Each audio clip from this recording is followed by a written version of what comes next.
and the scientists behind the discovery of cell and all. So let us now proceed the chapter. So today I am going to discuss more about this chapter, part 2, the fundamental unit of life, part 2. This is, you can see on the screen, an experiment with the sample of onion peel. An onion was taken and its peel was cut off, a slice, small slice of peel, and it was observed under the microscope. Then it looked like what you can see on the screen. You can see these small. You can see this small units. Can you see this small? Yes, ma'am. This is single cell. It's a plant cell. Onion peel we are observing. So it's a plant cell. A plant cell is surrounded by a cell membrane. In plant cell, one more outer layer is there, that is called cell wall. But plasma membrane or cell membrane is the basic outer layer of the cell. Inside the plasma membrane, you can observe this pink, the fluid-like structure entire. This is one cell. You can say this is second cell, third cell, fourth cell, fifth cell. So many cells are there. Each cell is bounded by a plasma membrane, and within this plasma membrane, pink structure. Can you see some structure? This is your cytoplasm, the fluid structure, and within this cytoplasm, you can observe some blunt picture like this. Can you observe these pictures? They are nucleus. They are nucleus. So the basic structure we are observing here of onion peel, when you look through microscope, it is the plasma membrane, the cytoplasm, and the nucleus is observable. And if you look in the electron microscope, more organelles will be observed. Okay, children? Yes, ma'am. Okay. So first of all, the first part of the cell that we will be discussing today is plasma membrane. What is plasma membrane? It is the outer boundary of a cell. Outer boundary of a cell. It is called cell membrane also. It is very thin, delicate, living. It is thin, delicate, living outermost covering of the cell. Okay? It is flexible also, and it ensures the protection of the cell. Children, we all know कि जो outer covering होता है, that protects the cell. हमारा भी outer covering है, that is our skin, and the skin gives protection to the inner part of the body. Similarly, a cell is being protected by the outer covering, that is called cell membrane. It is selectively permeable membrane. Children, you must know what is selectively permeable and what is fully permeable. Fully permeable means anything can exit and enter inside, or it can go outside the cell. This is plasma membrane, or here also you can see this plasma membrane. So this plasma membrane is selectively permeable, means it allows only selected material to go from inside to outside, or to go from outside to inside, enter. So selected materials can only transfer through this plasma membrane. That is called selectively permeable membrane. So its selective permeability we will be discussing later on. Just to see the next slide. Plasma membrane, the selectively permeable membrane. So the movement of substance in and out of cell. The movement of substance in and out of cell. So there are two processes for the movement. They are diffusion and osmosis. I think you must have heard about these terms, diffusion and osmosis, don't you? Yes, ma'am. Yes, ma'am. Very good. So what is diffusion? Yes, actually, we are talking of diffusion means here we are talking about the gaseous exchange between cells as well as cell and its external environment. मतलब एक cell से दूसरे cell के बीच में gaseous exchange हो सकता है, या एक सेल से एनवायरनमेंट के बीच में gaseous exchange हो सकता है. So here in diffusion we are talking of the gaseous exchange also only. So diffusion takes place from higher concentration to lower concentration. अगर आपके गैस का concentration higher है outside environment में, it can go inside the cell. और अगर cell के अंदर gaseous concentration high है, then the gas can go from cell to outside. The second process is osmosis. What is the osmosis? What is osmosis? Actually, if you want to write the definition of diffusion and osmosis, children, you can write what is diffusion. It is the gaseous exchange between cell as well as cell and its external environment. And osmosis, it is the water exchange between cells as well as cell and its external environment. Osmosis takes place through a semi-permeable membrane, which is plasma membrane here when we are talking of cell. Okay, the next thing. Now, movement of gases like carbon dioxide and oxygen from a higher concentration towards the region of lower concentration. Children, कोई भी चीज जब move करता है, it moves from its higher concentration to lower concentration. अगर आप अपने room में परफ्यूम का बॉटल खोलोगे तो पहले जहां पर आपने बॉटल खोला है वहां पे आपको स्मेल आएगा, बट धीरे धीरे पूरे कमरे में परफ्यूम का स्मेल भर जाता है. तो ये कैसे होता है? This is a process of diffusion. तो कोई भी जो परफ्यूम के मॉलिक्यूल्स हैं, it moves from higher concentrated region to lower concentrated region. Same is the technique here also. Suppose outside the cell, the carbon dioxide is more concentrated, and inside the cell, the concentration of carbon dioxide is less. अगर cell के बाहर carbon dioxide concentration higher है और cell के अंदर concentration of carbon dioxide is less, then what will happen? Because this plasma membrane is semi-permeable, it will allow carbon dioxide to enter from outer environment to inside the cell. Am I clear? And it can also happen within two cells, within different cells. Suppose these cells are in contact with one another. One of the cell is having higher concentration of carbon dioxide and the other cell is having the lower concentration of carbon dioxide. Then what will happen?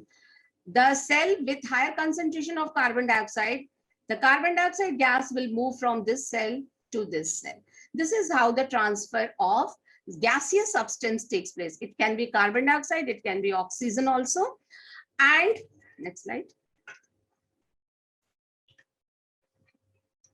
And suppose the other way. Suppose inside the cell, the concentration of carbon dioxide is higher, and outside the cell, the concentration of carbon dioxide is lower. Then what will happen? The carbon dioxide gas will move from inside the cell towards outside the environment through this semi-permeable membrane. So this membrane, the plasma membrane, is a semi-permeable membrane, and it allows only few substances like gases and water to pass through it, and it is only taking place, gaseous exchange takes place through diffusion, and the water exchange takes place through osmosis. Any doubt here? Anybody is having any doubt, you can ask. Ma'am, Yes. ma'am, example of osmosis. Example osmosis हम plants में ही बात कर रहे हैं और animals के cell में ही बात कर रहे हैं. तो ऑस्मोसिस आप कहीं भी करवा सकते हैं. आप अपने घर में भी आप एग्जाम्पल देख सकते हो. जैसे आप एक किशमिश ले लो और उस किशमिश को पानी में डाल दो, ठीक है. थोड़ी देर के बाद व्हाट विल यू ऑब्जर्व? जो आपका किशमिश है वो स्वेल कर जाएगा. कैसे स्वेल करता है? क्योंकि पानी का कंसंट्रेशन, अभी मैं और एक्सप्लेन करूंगी डिफ्यूजन के बाद ऑस्मोसिस. आप देखिए. Now just see, movement of water, it is osmosis, the movement of substance in and out of cell through osmosis. Just now you have asked me this question, osmosis का example. तो osmosis में generally movement of water होता है. Children, आप चाहे तो एक note लिख लीजिए, मैं डिक्टेट कर रही हूँ. Osmosis is a process of transfer of, osmosis is a process of transfer of solvent substance like water,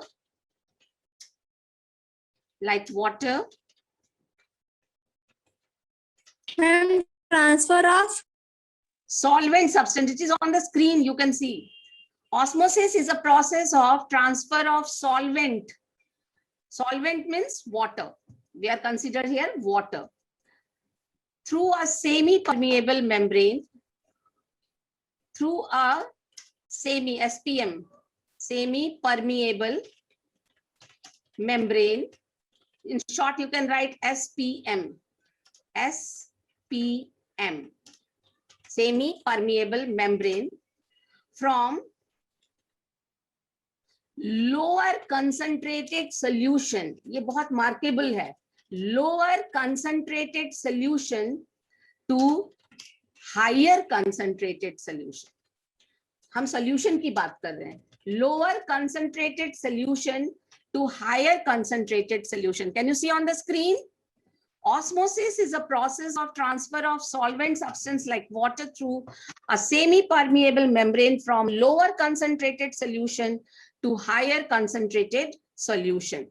Children, ये बहुत बच्चे को कंफ्यूज करता है, क्योंकि आप एसटीटी बुक में देखोगे वहां पे जो कंसंट्रेशन की बात की गई है that is of water concentration. तो मैं यहाँ पर थोड़ा सा आपको समझा दूं कि वाटर का कंसंट्रेशन और सोल्यूशन के कंसंट्रेशन में क्या अंतर है. थोड़ी सी आप मेरी बात को समझिए. सपोज आप 1 कप पानी लेते हैं और उसमें 1 स्पून शुगर डालते हो और आप उसको डिसॉल्व करते हो, ठीक है. और एक कोई दूसरा स्टूडेंट 1 कप पानी लेता है और उसमें 2 चम्मच शुगर डालता है और उसको डिसॉल्व करता है. आप मुझे बताइए which of the two is more concentrated solution. बताओ. मैम जिसमें 2 स्पून शुगर है. सेकंड सॉल्यूशन जिसमें 2 स्पून शुगर है वो ज्यादा कंसंट्रेटेड है. कि पानी की मात्रा किसमें ज्यादा होगी? फर्स्ट वाले में. मैम फर्स्ट वाले में कंसंट्रेशन. अगर हम सिर्फ वाटर कंसंट्रेशन की बात करें तो वाटर कंसंट्रेशन किसमें ज्यादा होगा? फर्स्ट फर्स्ट में 1 ही स्पून डाला गया.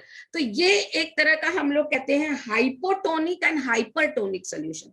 हाइपो का मतलब होता है जिसमें पानी ज्यादा हो, सॉल्वेंट ज्यादा हो, या पानी ज्यादा हो और सॉल्यूट कम हो. मेरी बात समझ में आ रही है? पानी ज्यादा हो और सॉल्यूट कम हो. आप समझते हो ना solute, solvent, solution? Do you know और नॉट? समझते हो ना? मैम.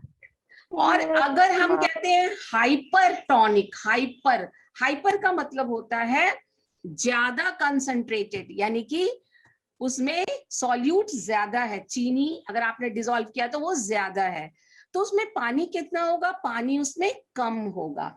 तो हाइपर, अभी मैं लिखवाऊंगी आपको आगे.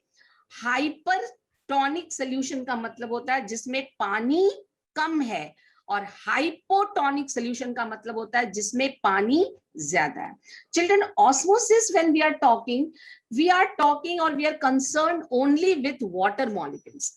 तो वाटर मॉलिक्यूल्स हमेशा अपने हायर कंसंट्रेशन से अपने लोअर कंसंट्रेशन की ओर जाएगा. मतलब जहां पर पानी का कंसंट्रेशन ज्यादा होगा. पानी का कंसंट्रेशन कहाँ ज्यादा होगा? जहां सोल्यूशन का कंसंट्रेशन कम होगा. Am I clear to this point? मैं फिर से समझाऊं? Yes ma'am. इस सोल्यूशन में चीनी कम होगा, एक बार फिर से लोअर समझा दीजिए कंसंट्रेटेड होगा, मगर उसमें पानी की मात्रा ज्यादा होगी, वो हाइपोटोनिक होगा. Any doubt? So no ma'am. no, very good. Ma'am एक Osmosis is clear. What is osmosis? Osmosis और diffusion में यही अंतर है कि ऑस्मोसिस में एसपीएम का जरूरत है, एक सेमी परमिएबल मेम्ब्रेन होना चाहिए, मगर डिफ्यूजन में there is no semi permeable membrane. Molecules direct diffuse करते हैं एक दूसरे के साथ, ठीक है ना. जैसे आप परफ्यूम का बॉटल खोलोगे तो पूरे रूम में वो फैल जाएगा, वहां किसी सेमी परमिएबल मेम्ब्रेन की जरूरत नहीं है. और डिफ्यूजन हमेशा हायर कंसंट्रेशन से लोअर कंसंट्रेशन की ओर होता है. मतलब हायर कंसंट्रेटेड सोल्यूशन से लोअर कंसंट्रेटेड सोल्यूशन, अगर हम सोल्यूशन की बात करें. और अगर कोई भी गैसियस सब्सटेंस की बात करें तो जो गैस जहां पर हायर कंसंट्रेशन में है, मान लो कि आपने परफ्यूम का बॉटल खोला तो वहां पर परफ्यूम के मॉलिक्यूल्स हायर कंसंट्रेशन में है, तो वहां से वो मूव करेगा एंटायर रूम जहां लोअर कंसंट्रेशन है। मगर अगर हम ऑस्मोसिस की बात करें तो ऑस्मोसिस में अगर हम वाटर की बात करते हैं तो water molecules move from its higher concentration to its lower concentration. मगर सॉल्यूशन की अगर हमने बात कर ली बच्चे, सॉल्यूशन की बात कर ली, तो हमेशा याद रखना कि मूवमेंट ऑफ वाटर या solvent from lower concentrated solution to higher concentrated solution. Solution की बात करेंगे तो वो lower से higher की ओर जाएगा, बट solvent की बात करेंगे सिर्फ solvent की concentration को हम consider करेंगे तो वो higher से lower की जो ओर जाएगा। तो अलग अलग बुक में आपको डेफिनेशन अलग मिलेगा, आप कंफ्यूज करोगे, इसलिए मैंने सोचा कि इस पॉइंट को मैं यहाँ पे बहुत अच्छे से क्लियर कर दूं। तो क्या ये बात आपको क्लियर हुआ? Yes, ma'am. तो हम आगे बढ़े। No ma'am, no ma'am, no ma'am, नहीं समझ में नहीं समझ में आया, एक बार फिर से सुन लो। No ma'am. जिसको नहीं समझ में आया मैं उनके लिए बता रही हूँ, क्योंकि ये हमेशा बच्चों को कंफ्यूज करके रखा रहता है। ऑस्मोसिस की बात करते हैं तो मैंने अभी एक एग्जांपल लिया कि मैं एक कप, वैसे मैं 2 सोल्यूशन बनाती हूँ, 1 लीटर 2 सोल्यूशन बनाती हूँ, और उसमें एक में मैंने पानी में बहुत कम, मतलब 1 स्पून चीनी डाला है और दूसरे में मैंने 3-4 स्पून चीनी डाल दिया है। तो आप जानो बताओ कि दोनों सोल्यूशन मेरे पास 1 लीटर है, बट एक में मेरा जो सॉल्यूट है वो सिर्फ 1 स्पून है और दूसरे में जो मेरा सॉल्यूट है वो 4 स्पून है, चीनी ही डाला है मैंने 4 स्पून। तो आपसे मैं अगर पूछूं कि इसमें कौन सा सोल्यूशन ज्यादा कंसंट्रेटेड है? Ma'am second solution. Second solution. इसमें तो किसी को डाउट नहीं है, इसमें तो किसी को डाउट नहीं है। Yes or no? अब इन दोनों सोल्यूशन के बीच मैं एक सेमी परमिएबल मेम्ब्रेन लगा दूं, ये 2 सोल्यूशन मैंने लिया और दोनों के बीच बॉक्स में दोनों के बीच मैंने एक सेमी परमिएबल मेम्ब्रेन लगाया और बीच में डॉटेड लाइन बना दी, यहाँ पर लो एल। चलो, मैंने 2 सोल्यूशन लिया, एक हायर कंसंट्रेशन वाला और एक लोअर कंसंट्रेशन। देख रहे हो आप, एक हायर कंसंट्रेशन एक लोअर कंसंट्रेशन, ठीक है, और बीच में डॉटेड लाइन दिखा रहा है कि ये एसपीएम है, यहाँ एसपीएम ये एसपीएम है, हमारा सेमी परमिएबल मेम्ब्रेन है, ये बीच वाला जो है ये एसपीएम है। अब आप बताइए कि सेमी परमिएबल मेम्ब्रेन के थ्रू चीनी के मॉलिक्यूल्स ट्रांसफर नहीं होते हैं, इसके थ्रू कौन ट्रांसफर होता है? सिर्फ पानी ट्रांसफर होगा, ठीक है। तो ये लोअर कंसंट्रेशन है, मतलब इसमें चीनी कम है, तो पानी कितना होगा इसमें? ज्यादा। पानी की मात्रा इसमें क्या होगी? ज्यादा। और यहाँ पर चीनी ज्यादा है, यानी कि वाटर मॉलिक्यूल्स इसमें क्या होंगे? कम होंगे। कम। क्लियर और नॉट क्लियर? टेल मी, ये बात ही समझने की है। यस मैम, समझ गए। अब समझ गए? यहाँ से चीनी नहीं जाएगा, ना इधर से चीनी इधर जाएगा, ना इधर से चीनी इधर जाएगा, सिर्फ पानी ही मूव करेगा। वाटर विल मूव, क्योंकि ये सेमी परमिएबल मेम्ब्रेन सिर्फ वाटर को अलाउ करेगा। तो वाटर कहाँ से कहाँ जाएगा, कोई बता सकता है मुझे? मैम लोअर कंसंट्रेशन से हायर सोल्यूशन से हायर कंसंट्रेटेड सोल्यूशन की ओर, एरो नंबर से लोअर कंसंट्रेटेड सोल्यूशन से हायर कंसंट्रेटेड सोल्यूशन की ओर जाएगा। मैं सोल्यूशन की बात करी, मेरे वर्ड्स पर ध्यान रखना। लोअर कंसंट्रेटेड सोल्यूशन से पानी हायर कंसंट्रेटेड सोल्यूशन की ओर जाएगा। क्यों? क्योंकि पानी का खुद का कंसंट्रेशन यहाँ ज्यादा है, खुद पानी का कंसंट्रेशन यहाँ ज्यादा है, सॉल्यूशन का नहीं। सॉल्यूशन के कंसंट्रेशन की बात करते हैं तो सॉल्यूट बाय सॉल्यूशन होता है, यहाँ पर मैं सॉल्वेंट की बात कर रही हूँ। तो पानी यहाँ ज्यादा है, पानी अपने ज्यादा कंसंट्रेटेड से लोअर कंसंट्रेशन की ओर जाएगा। बताओ, ये बात सबको समझ में आई? Yes ma'am. तो हमेशा में जब हम बात करते हैं तो वाटर का मूवमेंट का बात करते हैं, वाटर का। तो जब वाटर मूव करेगा तो कहां से मूव करेगा? a region of higher concentration, region of higher concentration, तो किसका higher concentration? Region of higher concentration of water, reason of higher concentration of water to the reason of lower concentration of water. Water अपने higher concentration जहां उसका होगा वहां से वो lower concentration की ओर जाएगा। मेरी ये बात समझ में आ रही है? यहाँ पर जब लिखा हुआ है हायर कंसंट्रेशन, यस मैम, ये हायर कंसंट्रेशन सोल्यूशन का नहीं है, ये हायर कंसंट्रेशन किसका है? वाटर का है। क्लियर है? Yes, सब ma'am. clear है? कहीं Yes, डाउट ma'am. नहीं है? नो मैम, तो हम आगे बढ़ते हैं। तो ऑस्मोसिस हम देखते हैं। वाटर कंसंट्रेशन देखो यहाँ लिखा है हाइपोटोनिक सोल्यूशन है वो सोल्यूशन जिसमें वाटर का कंसंट्रेशन ज्यादा हो, यानी कि वो सोल्यूशन कैसा होगा? डाइल्यूट होगा। होगा ना डाइल्यूट? डाइल्यूट सोल्यूशन में ही ना पानी ज्यादा होगा। यस और नो? Yes, ma'am. हाँ, यस मैम, ये water concentration in the solution is higher than inside the cell. चलो अब यहाँ पर मैं आपको एक्सप्लेन करती हूँ कि एक सेल है जिसे मैंने पानी में डाला है। ये पानी है बाहर में, ये जो आपका जो बाहर का जो सोल्यूशन है, बाहर सेल के बाहर का ये जो सोल्यूशन है दैट इज हाइपोटोनिक। हाइपोटोनिक माने इसमें पानी ज्यादा है, ठीक है ना? और सेल के अंदर जो कंसंट्रेशन है, जो साइटोप्लाज्म का कंसंट्रेशन है, उसमें पानी कम है। तो पानी हमेशा हायर कंसंट्रेशन से लोअर कंसंट्रेशन की ओर जाएगा। तो बाहर से निकल के पानी सेल के अंदर जाएगा, और जब ऐसा होगा तो क्या होगा? सेल जो है वो स्वेल अप हो जाएगा, स्वॉलन अप मतलब फूल जाएगा। जैसे ये सेल के जगह मैं आपको एग्जांपल दूं एक किशमिश का। आप एक किशमिश लें और पानी में डालें, आज भी आप घर में एक्सपेरिमेंट कर सकते हो।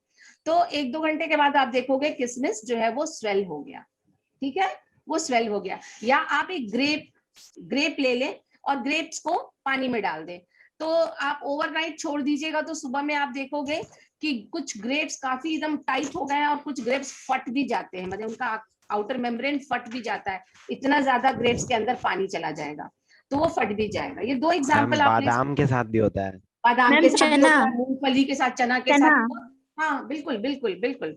तो ये सब स्वेलन अप हो जाते हैं। तो यहाँ क्या हो रहा है कि outside water enters the cell through plasma membrane.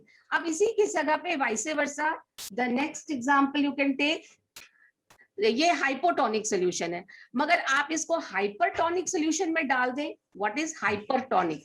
Hyper का मतलब क्या होता है? हाइपरटोनिक सोल्यूशन का मतलब होता है वो सोल्यूशन जिसमें सॉल्यूट का कंसंट्रेशन बहुत ज्यादा है। हाइपर मतलब ज्यादा होता है, ज्यादा। ज्यादा क्या? ज्यादा सॉल्यूट, ज्यादा सॉल्यूट यानी कि इसमें चीनी ज्यादा है, सपोज समझ लो चीनी ज्यादा है, तो ये हो गया हायर कंसंट्रेटेड या हाइपरटोनिक सोल्यूशन। मेरी बात समझ में आ रही है? अब इसको दूसरे लैंग्वेज में बात करते हैं। अगर इसमें चीनी ज्यादा है तो व्हाट अबाउट वाटर? वाटर क्या होगा? मैम कम, होगा ना, लेस होगा। क्लियर है?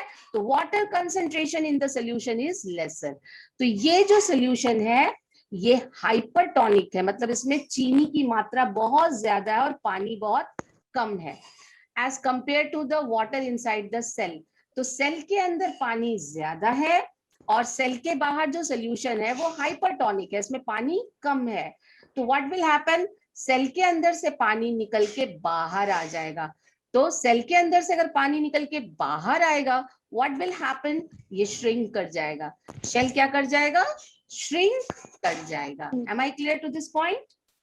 Yes, ma'am. Yes ma'am, example ले सकते हो, जैसे कि आप एक ग्रेप लो और काफी चीनी पानी का काफी गाढ़ा घोल बना लो, मतलब मैक्सिमम काफी कंसंट्रेटेड, ठीक है, एकदम आग में पका के जैसे चाशनी जैसा बनाते हो, कुछ काफी कंसंट्रेटेड सोल्यूशन आप बना के एक ग्रेप डाल के ओवरनाइट छोड़ दो, आपका ग्रेप सुबह में श्रिंक कर जाएगा। आप घर में ये करके देख सकते हो। क्लियर? मैम हाँ, हम लोग का हाथ हाइपोटोनिक, भी अगर डालेंगे तो हम लोग का हाथ का उंगली भी सिकुड़ जाता है। हम लोग का हाथ भी कभी कभार पानी में डालते हैं तो उंगली थोड़ा सा सिकुड़ा हुआ होता है। हाँ, पानी में डालोगे तो उंगली क्यों सिकुड़ जाता है? क्योंकि वाटर से अगर आपका लॉस हुआ है। वाटर में ग्रिप बनाने के लिए। यस, हाँ। चलिए, तो नेक्स्ट एग्जाम्पल हम लोग चलते हैं आगे।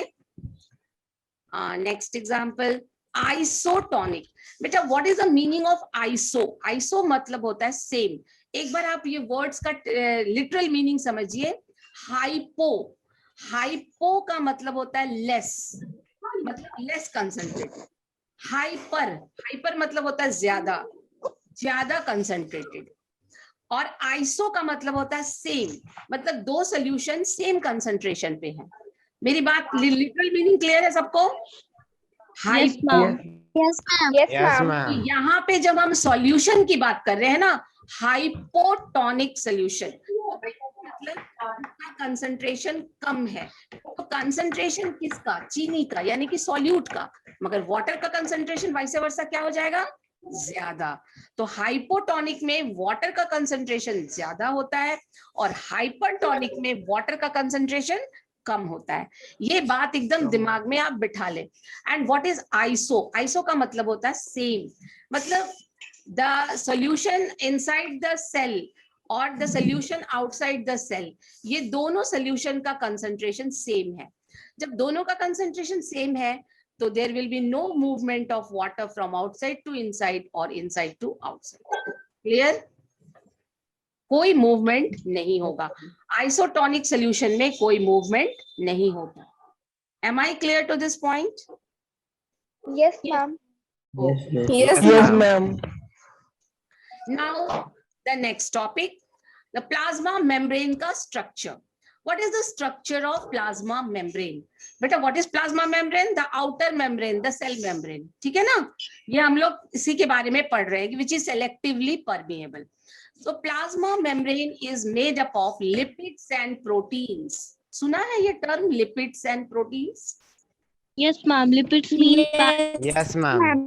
लिपिड्स क्या होता है? एक तरह का ऑर्गेनिक सब्सटेंस है जो वाटर में सॉल्युबल नहीं होता है। It is insoluble in water. Lipids क्या है? Lipid is a organic substance which is insoluble in water. And protein, हम सब जानते हैं व्हाट इज प्रोटीन। प्रोटीन क्या है? हमारे बिल्डिंग ब्लॉक है हमारे बॉडी का। Protein is very important. किस चीज में? Body building food. प्रोटीन किस चीज में? कौन कौन? हाँ, एक न्यूट्रिएंट है ये। दाल। वेरी दाल गुड। में। कितने बच्चे दाल मैम। खाते हो? Ma'am soybean. Soybean, very good. Milk, Almonds. Ma'am हाँ, एग, मैम तो ये सब एग, आप खाते हो एग कि दूध मीट। पीते हो या नहीं? प्रोटीन।